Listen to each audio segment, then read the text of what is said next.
par le nom de Dieu, le tout miséricordieux, le très miséricordieux. Et la plupart d'entre eux ne croient en Dieu qu'en lui associant. La croyance sincère, la foi pure véritable en la divinité est tellement rare, car la plupart des gens, à côté de leur amour pour Dieu, ils l'associent à leur désir. Ils adorent leur passion comme ils adorent leur Seigneur. Ils peuvent être en adoration extrême, mais ont toujours un caractère affectif ou matérialisme de ce monde. Ils accomplissent ces bonnes œuvres, s'abstiennent et évitent de faire le mal, mais ne peuvent se libérer de leur passion adorative. La passion matérielle et émotionnelle devient adorative et associable à Allah lorsqu'elle est en constante réflexion dans nos esprits et qu'on ne peut la délaisser pour Allah. Le bien matériel, le pouvoir, la sexualité ou la vanité sont les principaux éléments qui hantent les esprits. Et si ces critères dominent les attributs de l'homme, qui sont les attributs de la volonté, de la liberté, de l'intelligence et de la conscience, alors il devient leur providence. Et c'est ce qui arrive véritablement quand on met à disposition nos attributs à nos passions.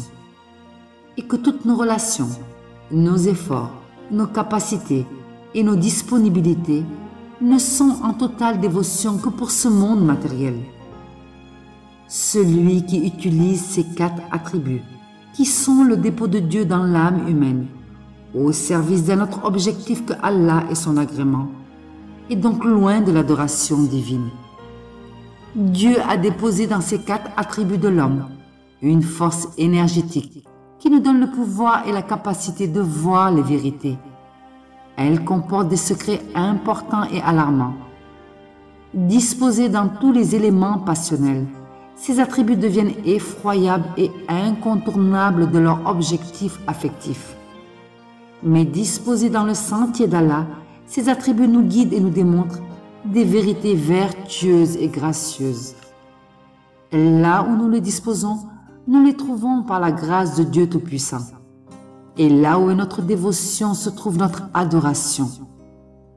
Seul Allah Tout-Puissant est notre préoccupation et notre émotion, notre inquiétude et notre béatitude, notre résolution et notre détermination, notre amour et notre affection, dans nos jours et nos nuits, et tout ce que l'on possède dans nos vies, n'est que pour lui, le Seigneur des mondes.